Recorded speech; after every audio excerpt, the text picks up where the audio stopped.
These are the nightmares we've discovered at the bottom of the world. Welcome to The Purple Files. If you enjoy our videos, please consider subscribing to the channel. Let's get right into it. We begin our descent into the abyss with a creature that is not just a fish, but a living, breathing nightmare from the prehistoric past. It is often called a living fossil, and for good reason.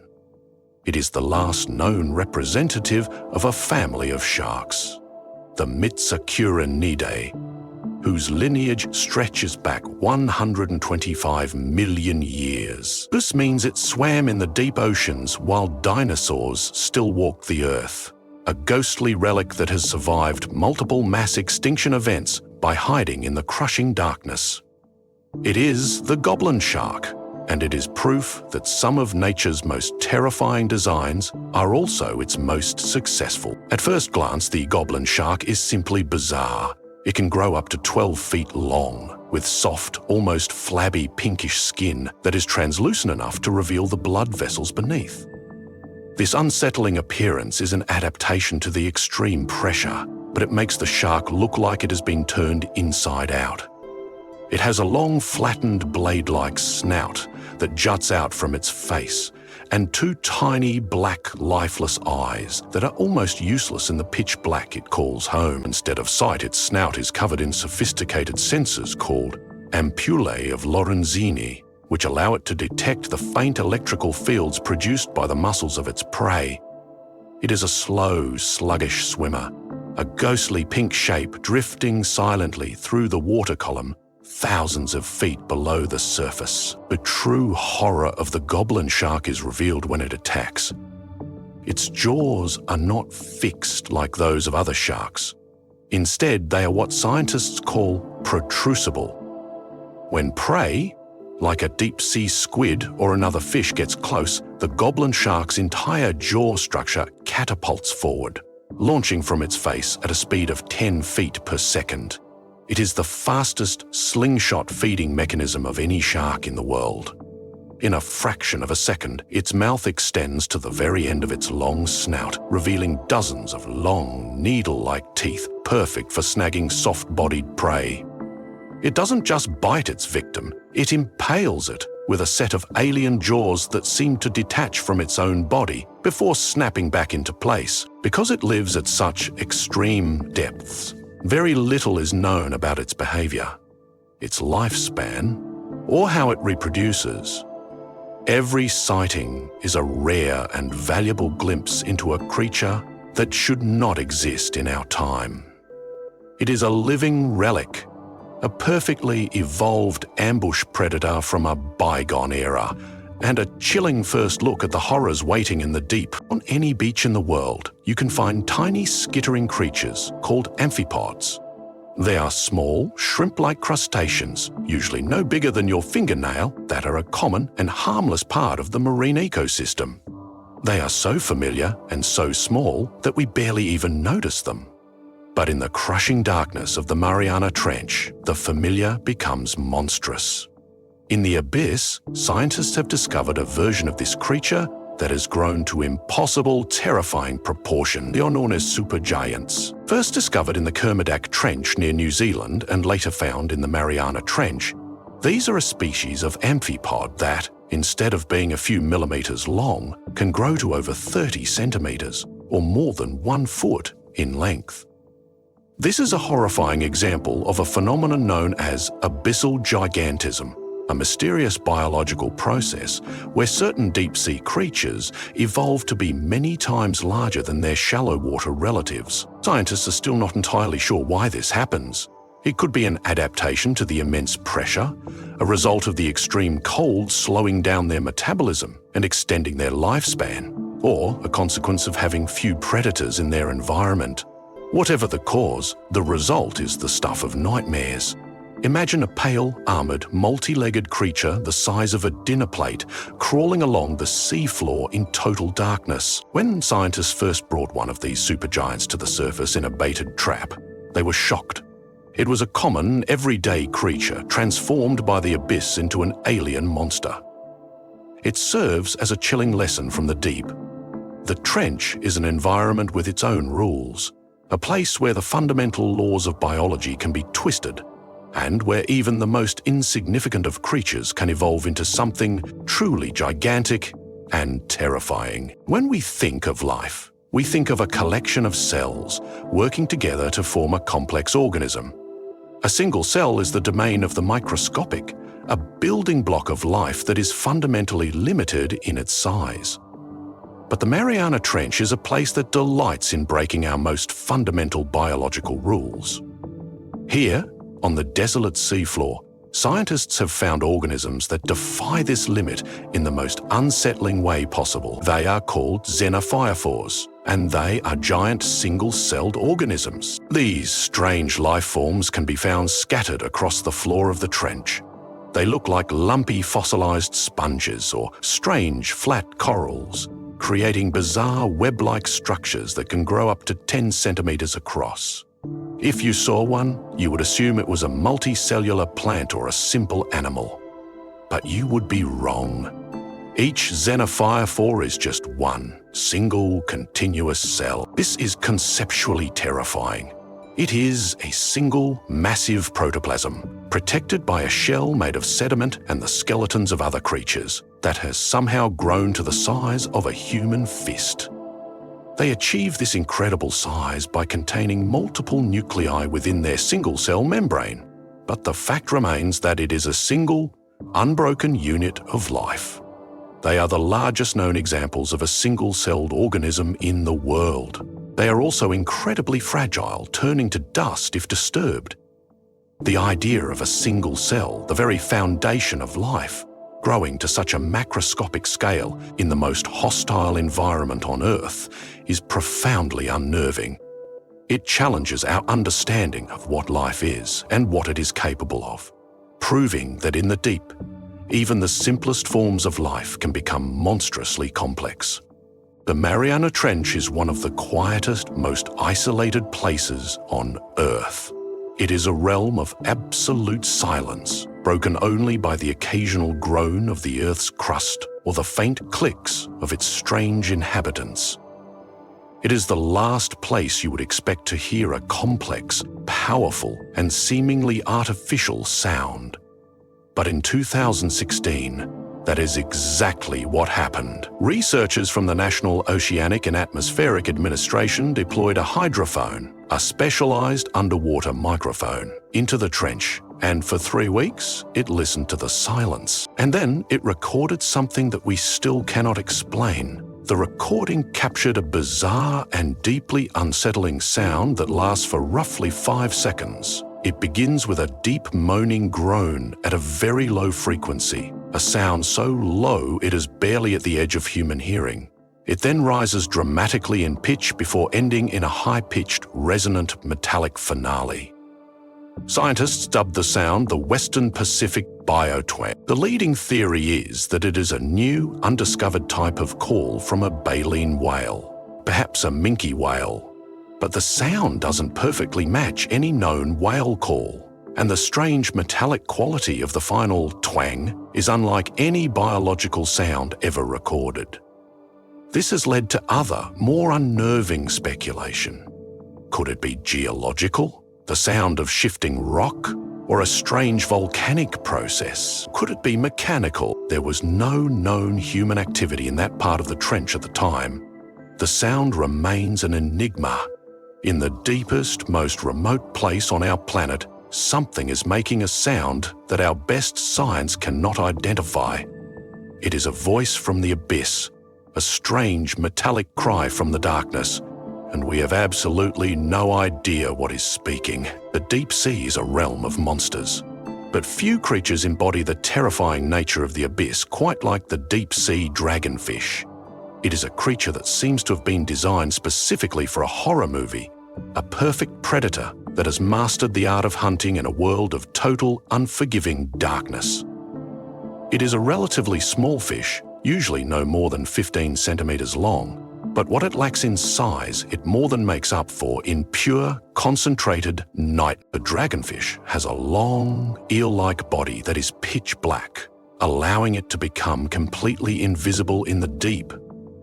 Its head is grotesquely oversized, dominated by a massive jaw that can unhinge to swallow prey larger than itself. And those jaws are filled with long, sharp, fang-like teeth that are, bizarrely, completely transparent. Scientists believe this is an adaptation to make its teeth invisible to the bioluminescent light of its prey, ensuring its victim never sees the trap until it is too late. But the dragonfish's most terrifying weapon is the light that it creates itself. Like many deep-sea creatures, it has a bioluminescent lure that dangles from its chin, which it uses to attract smaller fish. But it has a secret weapon. Just below its eyes, the dragonfish has a second set of light-producing organs called photophores that emit red light. This is a work of evolutionary genius. Most creatures in the deep sea have evolved to see only blue light, as it is the wavelength that penetrates deepest into the ocean. They are physically incapable of seeing red light. The dragonfish, however, has evolved a special pigment that allows it to see its own red light. This means it can illumine its prey with a terrifying, invisible spotlight, a private hunting lamp that only it can see. It is the perfect silent hunter of the abyss. When we picture the deep sea, we often imagine hydrothermal vents, the famous black smokers that spew superheated, mineral-rich water from the ocean floor, creating oases of life in the darkness. These vents are one of the great wonders of our planet. But near the Mariana Trench in the Okinawa Trough, scientists have discovered a different kind of vent. A vent that is not a cradle of life, but a source of pure chemical horror. They have found the only known underwater vents on Earth that release pure, liquid carbon dioxide. This discovery is profoundly unsettling.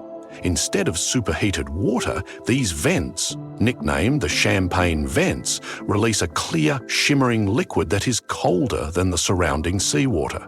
This liquid carbon dioxide, which only remains in a liquid state due to the intense pressure, pools on the seafloor, creating what looks like bizarre, bubbling underwater lakes and rivers. It is a landscape that is completely alien, a place that looks more like a science fiction movie set than a part of our own planet, and it is instantly lethal.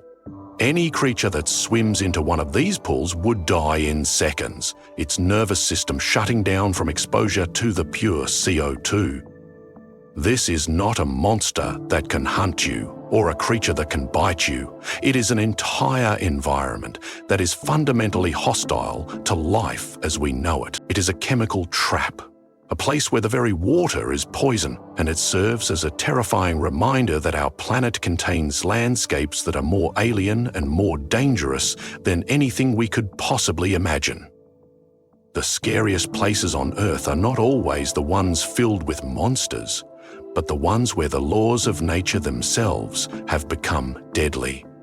Some creatures are scary because of their size, their venom, or their hunting tactics. And then there are creatures that are scary because of a single, grotesquely over-engineered feature.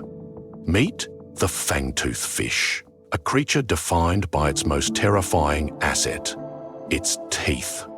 The fangtooth is not a large fish, growing to only about 16 centimeters long, and it lives in the crushing depths between 2,000 and 5,000 meters. Its body is armored and menacing, but it is the mouth that draws your attention, because the fangtooth has, relative to its body size, the largest teeth of any fish in the entire ocean. Its teeth are not just large, they are disproportionate to the point of being a biological problem. They are so long, so sharp, and so prominent that the fish cannot simply close its mouth in a normal way. If it did, its own lower fangs would stab directly into the top of its head, impaling its own brain. To solve this rather extreme design flaw, the fangtooth has evolved one of the most bizarre and horrifying adaptations in the animal kingdom. The top of its skull, right beside its tiny brain, has evolved two special cavities, two empty sockets that function like sheaths in a sword scabbard. When the fangtooth closes its mouth, its two massive lower fangs slide perfectly into these pockets, missing its brain by millimeters. It is a creature whose own weapons are so extreme, so oversized, that it had to evolve a built-in safety mechanism just to avoid killing itself every time it closes its jaws. It is a living paradox, a masterpiece of terrifyingly inefficient design, and a perfect example of the extreme, brutal nature of life in the deep sea. For all the alien creatures and bizarre phenomena we have found in the Mariana Trench, there is one discovery that is more terrifying than all the others combined. It is a discovery that forces us to confront a monster that is not from the abyss, but from our own world. The single scariest thing ever found at the bottom of the ocean is us. For decades, we have viewed the deep sea as the last pristine wilderness on Earth, a place so remote and so inaccessible that it must be untouched by human hands. We were wrong. In 2019, explorer Victor Vescovo made a record-breaking dive to the very bottom of Challenger Deep, nearly 11,000 meters below the surface. And what did he find in this supposedly untouched realm? He found a plastic bag and candy wrappers, the most mundane, disposable objects from our surface world, lying in the silt of the deepest, most remote point on the entire planet. This discovery was a moment of profound existential horror. There is nowhere left to go. There is no part of our world, from the highest mountain to the deepest trench, that we have not managed to contaminate with our garbage. But the horror goes deeper than just physical trash. Scientific studies of the creatures that live in the trench, like the supergiant amphipods, have revealed that their bodies are filled with alarmingly high levels of human-made chemical. They have found microplastics in their stomachs and banned industrial pollutants in their fatty tissues at concentrations even higher than in animals from heavily polluted coastal areas. The trench, it turns out, is acting as a sink, a final resting place for the poisons we have been pumping into our oceans for decades. The scariest monster in the Mariana Trench is not a fish with big teeth or a strange, ghostly sound. It is our own reflection. We now travel back in time to the dawn of deep-sea exploration, to a moment of incredible bravery and profound mystery. The year is 1960. A specially designed Swiss-American deep-sea submersible, a bathyscaphe named the Trieste, is about to do something no human has ever done before: travel to the very bottom of the Mariana Trench. Inside the tiny 5-foot-wide steel sphere were two men, Jacques Picard and Lieutenant Don Walsh, who were about to become the deepest humans in history. Their journey was a descent into a world of unimaginable pressure and total darkness. As the Trieste slowly made its final approach to the seafloor, nearly 7 miles below the surface, the two men peered out of the tiny, thick plexiglass porthole, scanning the alien landscape with the vessel's weak exterior lights. The pressure outside was over 1,000 times that of the surface, a force that science at the time believed would make complex life, especially vertebrate life, impossible. And then they saw something.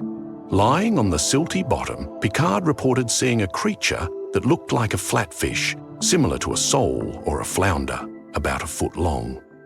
As the trees touched down, the creature slowly swam away and disappeared into the darkness. This sighting has been the subject of intense debate and controversy for over 60 years. Mainstream biology dictates that the immense pressure at that depth would prevent an organism from developing bones made of calcium carbonate. So what did they see? Skeptics argue that they misidentified a different kind of invertebrate, perhaps a sea cucumber, or that they were suffering from a form of hallucination due to the immense stress of the mission. But Picard and Walsh were trained observers, and they maintained their story for the rest of their lives. The most terrifying possibility is that they were right, that they saw a form of life that exists beyond our scientific understanding, a creature that has found a way to thrive in an environment that should be impossible. We have arrived at the end of our list, and our final entry is not a creature, a sound, or a discovery. It is the environment itself. It is the single omnipresent force that governs everything in the Mariana Trench, an invisible, silent monster that is more powerful and more terrifying than any living thing. The scariest thing in the Mariana Trench is the pressure itself. It is a force that is difficult to even comprehend. At the bottom of Challenger Deep, the pressure is over 16,000 pounds per square inch. That is more than 1,000 times the pressure we experience at the surface. To put that into perspective, it is the equivalent of having 50 jumbo jets stacked on top of your body. It is a force so immense that it can compress solid steel. It is a force that fundamentally changes the rules of chemistry and biology. Under this kind of pressure, the proteins and enzymes that make life possible are warped, crushed, and rendered useless. Life as we know it should simply cease to function. Every single creature on this list is a monster, not just because of how it looks, but because it has evolved incredible, bizarre adaptations to survive in the grip of this even greater monster. They have evolved unique molecules in their cells called piezolites, which literally hold their bodies together and prevent their proteins from being squeezed into oblivion. They have abandoned bones and gas-filled swim bladders, instead developing bodies that are gelatinous and watery to better withstand the compression. The pressure is the ultimate gatekeeper of the abyss. It is a constant, inescapable, and brutally violent force that has shaped every aspect of life in the deep. It is the true, invisible king of this dark kingdom and the most terrifying thing about the Mariana Trench. And that is it. If you've enjoyed this video, please consider subscribing to the Purple Files, click the like button, and drop a comment down below. More videos to come, and until then, thanks for watching.